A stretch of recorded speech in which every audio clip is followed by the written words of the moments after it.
It was a hard thing. I'm not going to lie. I'm not going to lie. Welcome. If you're new to my channel, welcome. My name is Vanessa, and this is Sitting Outside. So, today I wanted to talk about this little thing that I did this weekend. But before we get started, I want to shout out this sweatshirt that I'm wearing. It says lit, and it means live intentionally, transparently. I think I'll put it on the screen. But I want to shout it out. I don't know if you guys have ever heard of the Dear Future Wifey podcast, but it's also on YouTube. I would say subscribe. I love it. It's one of my faves, and yeah, that's where I got the sweatshirt from. Saying this weekend I did a thing. And so I'm super excited about it. And so I thought, why not share with my subscribers? Why not share on YouTube? And so I will talk about that in a moment. But I definitely want to check in with you guys to see how you all are doing and just to kind of share how I'm doing. For the most part, this year it started off different than I thought it would. Point blank, period. I ended up losing my job, and I didn't really have like a plan B because I didn't see myself losing my job. So that was kind of a shaky start to the year, and it was just a lot of things added on to that. But one thing that was on my to-do list is for me to pass the LMSW exam. I took the exam. It was my first time, and I passed. So I passed, and I'm super excited about it. Honestly, I can't believe I passed. I hear people say it, and I've seen other people on YouTube. They'll, post their video and said I passed on the first try. But I'm just not that good of a test taker. I also hear about people who take it like 6 times and don't pass. So, yeah. But I wanted to get on today and to share my journey on how I passed and what were some of the things that I did. And so maybe I can help someone else. Because like I said, I don't know. I was hoping I passed, but I just didn't know if I would pass or not, So I'll jump right in. So the first thing that you'll hear a lot of people on YouTube say is Luttrell. I hope I said his name right. But he is God sent. Like, his videos will help you. He also provides groups, tutoring, full day study sessions. And so that was definitely something that I looked in maybe a year ago. Like, I had a coworker who told me about it, and I looked right into it. And so already watching his videos, just trying to see what is this technique that he was, that people were talking about. That was super helpful. So I definitely want to give him a shout out. So first and foremost, I definitely have to shout out one of my colleagues. Her name is Pam. That's all I'll say is her first name is Pam. And I met her in 2020. We both worked together, and then we both left that particular job at roughly around the same time, but we continue to be friends. And while we were working, she gave me a lot of advice and just really encouraged me along the way. And so it's 2022. So she was encouraging me for almost 2 years. Literally, it's about to be 2 years next month. And so I think she played a really big part in my success and me just getting through it mentally. And so I just really want to shout her out, and just to say that that is one of the things that I would like to recommend, is that you have support, and that you have either family or friends or even colleagues that can share, maybe their experience, or they can at least encourage you if they don't even know what it is. So that's definitely something that I would recommend. Get you a support system. So one of the books that I would like to recommend, I have it here. It is the Social Work Master Exam Guide, and I'm pretty sure you all have heard of it. This one may be like an old edition, but it was given to me by Pam, my colleague that I was talking about, my friend. So she gave it to me because she had already passed her exam and she no longer needed it, and she knew that I really needed, you know, this book or something to study with. And so she gave it to me, and I can honestly say this was very helpful. Everything in this book, like material wise, knowledge, everything, ethics, is in this book. So it's a pretty big book. Take the time and go through this entire book. Now, it depends on what kind of, you know, learner you are. You may be audio or vision. So however you learn, just try to coordinate it with this book. And that's what I did, because I'm like a visual. So I have to see things, and I have to hear things. I like audio. So I watch videos. So it's like if I was studying something in this book, I would search it online or search it on YouTube, just so I can get like a correlation of information of what I was studying in this book. But definitely get this book. And so with that book, it also, there's like a practice test. Now, in the back of that bigger book, it has a practice test as well. And this is another practice test.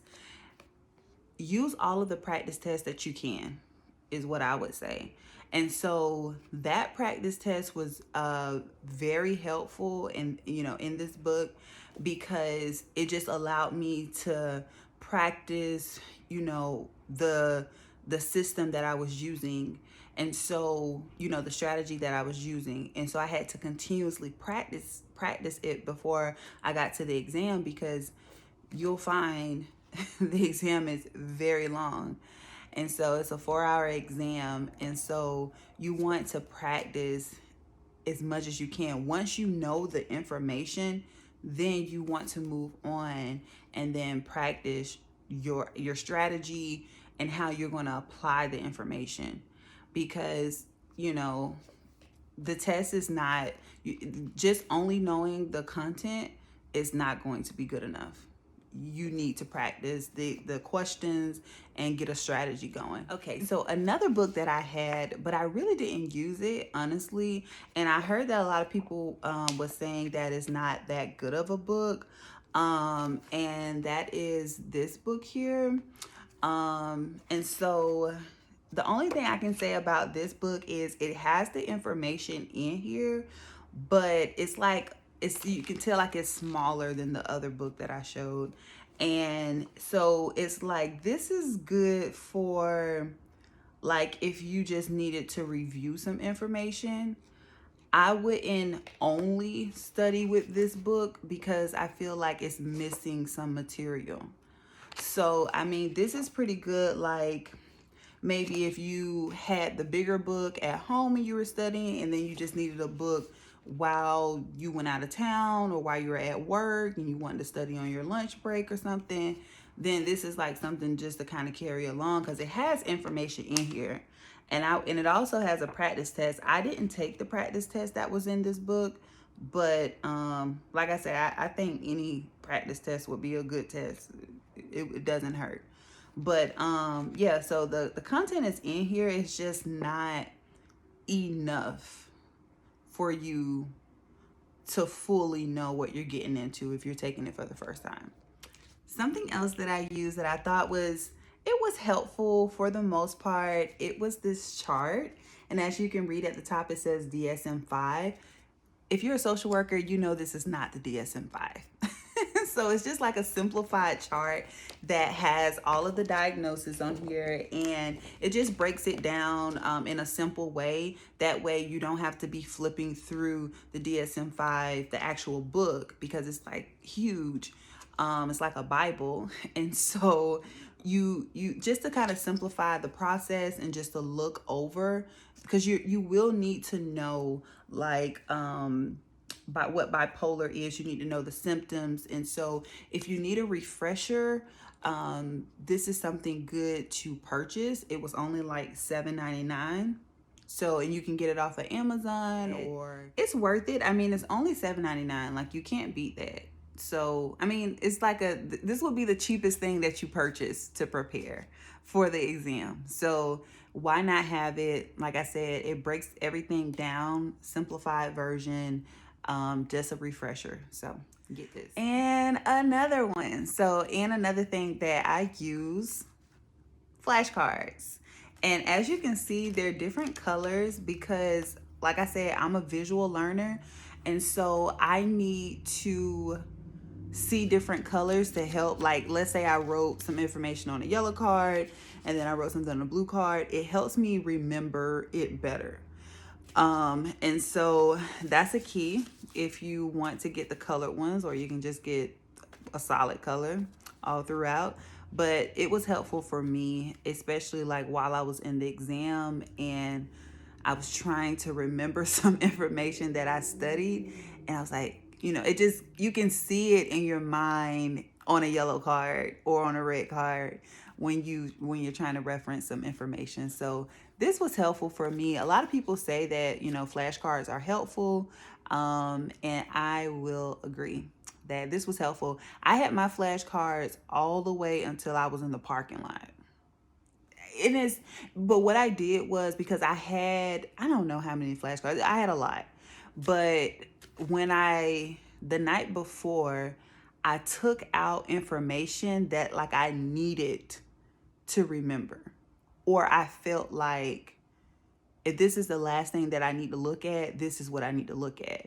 And so a lot of them were like theories, and stuff like that. So I took out maybe about 15 cards, no more than 15. And that's the last few cards that I looked over before I walked through those doors. And I left the material in my car, of course. So yeah, definitely get some flashcards if you're that type of learner. It's very helpful, and especially like if you're on the go, or if you go to work, or if you just want to study like while you're on the plane, this is always helpful. So last but not least, and I'll try to put a picture in the video somewhere, but the last thing that I want to mention is an app that I use, and it's called, they changed the name. It's like a study prep app. And I started to study in that app maybe about 8 to 6 months before the exam. So before I actually studied, I was going through the app, because the app is not going to help you with a strategy for the exam.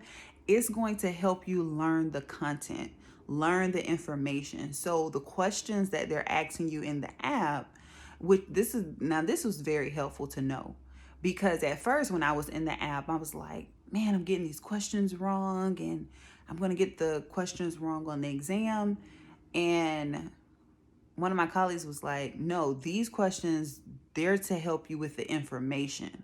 So it's helpful for you to learn like the theories and different terms in social work. And so that's what it's testing your knowledge on. So if you're getting that wrong, that means that you need to study more and you need to learn the content more. And so definitely recommend that app, like I said. And I also want to share about that app. Like, it has like, what I did too, there's a free version, and then there's a version where they have subscriptions.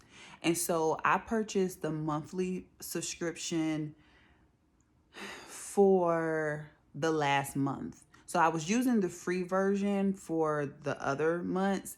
And then when I was getting down crunch time, I subscribed to the 1 month subscription, because it gives you more questions and a variety of questions. It gives you like 1,000 questions. And I don't think I used all of the 1,000 questions, but I was trying to take the quizzes like as much as possible so I can get as many questions. But yeah, that was helpful for me to get more variety of questions and to test my knowledge. So that was helpful as well. And they have like a question of a day on there. They have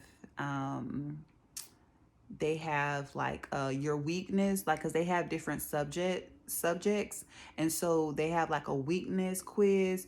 And so if there was material that I definitely needed to continue to study, I would do the quiz on my weakest area, because I needed to study that information, and then I needed to go back to see, hey, did I learn anything? And so that was helpful. So another thing that I used that was helpful was the practice exam.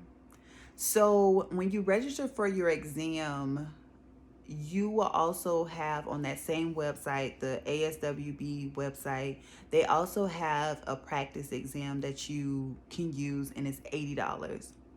So, I mean, it's not a cheap process.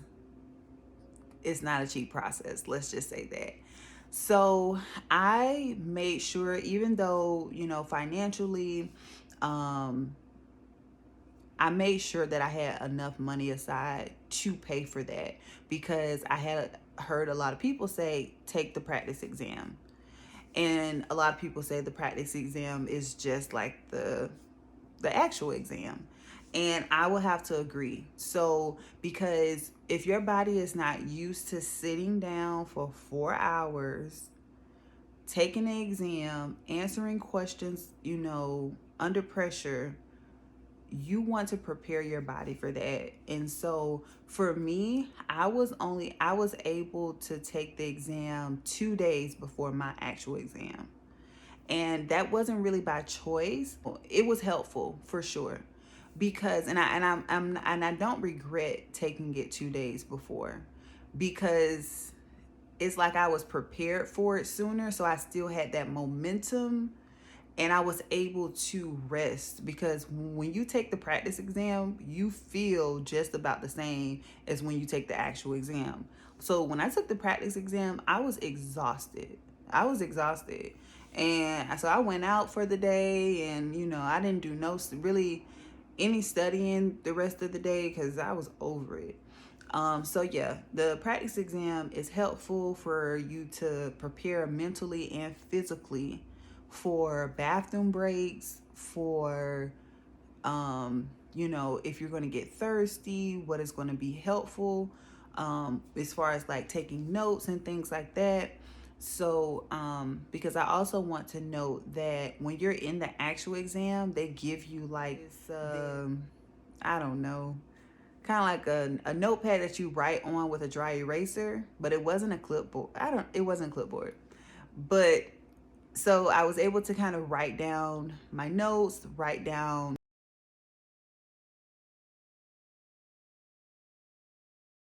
I also put some motivational things on that. I was like, you got it. What else did I put on there?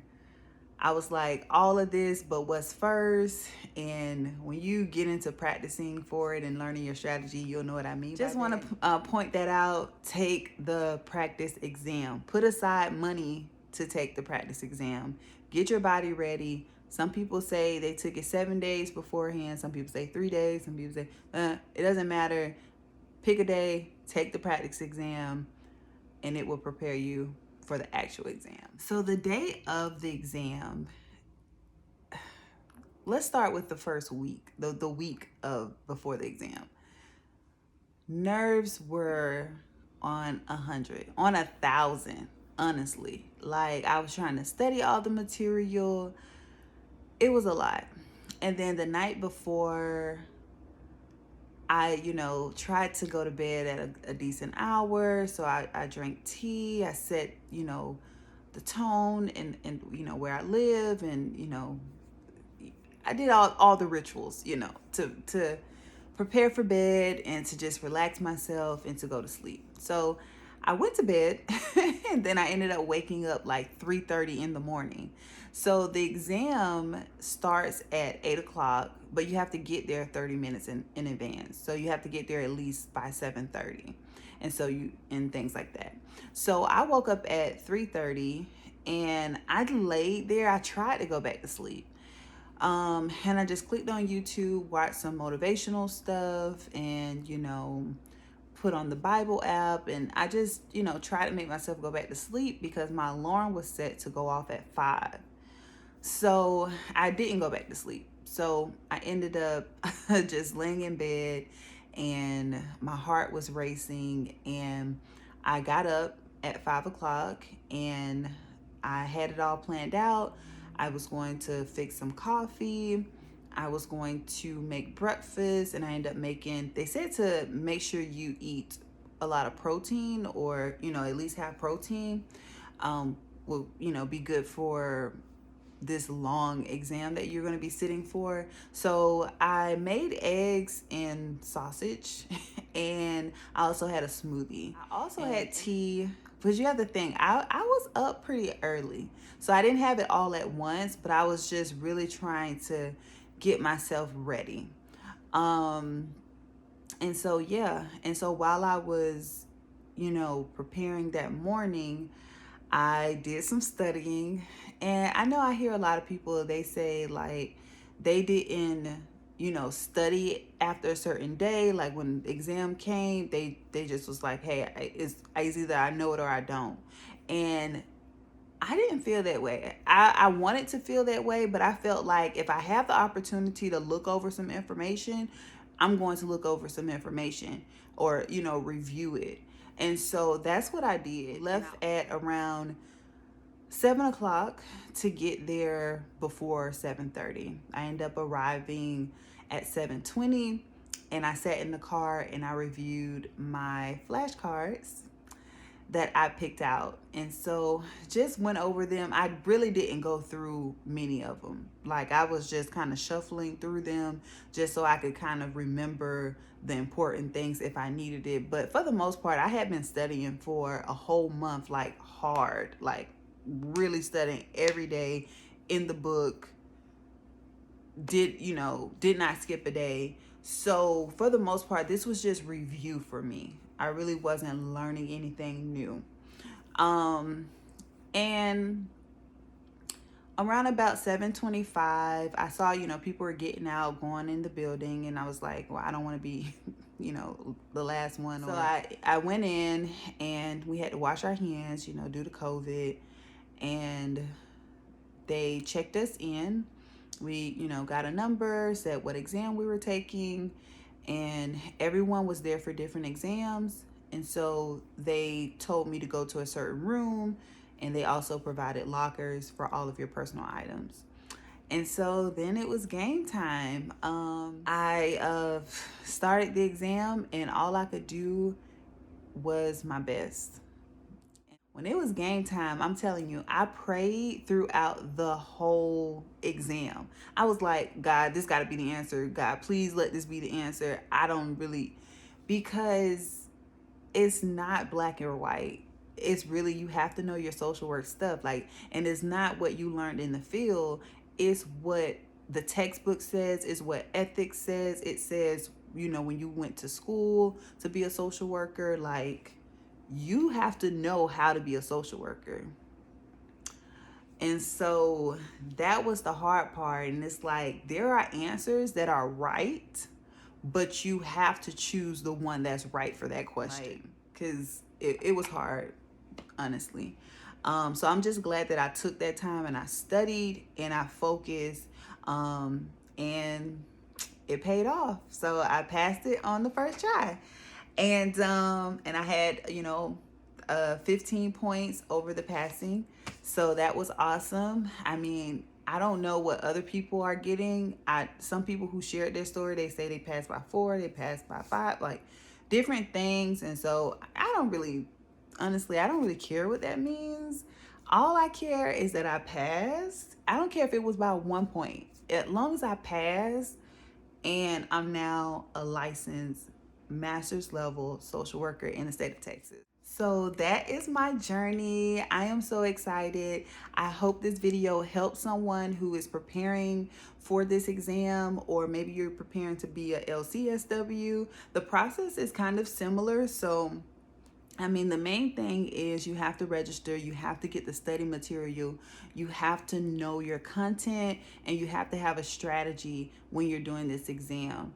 And so there's no way out of it. And then just do the best that you can. If you fail, that's okay too. You have another opportunity to take it again. So I think you have to wait 90 days. It's okay. Wait the 90 days, study a little bit more, get a good strategy, go to a tutoring or a study session and take it again. So don't be discouraged about your process and your journey in this. I think that, God just really knew that I needed to pass it on the first time. I had to, because I can just only imagine if I didn't, I would have felt so crushed, especially with all the other stuff that I'm going through. And so this was kind of really uplifting for my year, and it really just pushed me forward, give me like confirmation that I'm on the right path. This is what I was called to do. I know my stuff. This is encouragement for someone. Like I always say, make sure you subscribe. If you're new, you can always go back and watch my intro to kind of figure out what this channel is about. It's called Sitting Outside. What is that? So always check out the intro video. You can always leave a comment, and I'm here to answer any questions you may have. Maybe I skipped something, but for the most part, I try to share my process, and just to kind of inform you and give you some insight on how it can be preparing for this exam. So hope you all are well. I'll see you in the next video. Take care.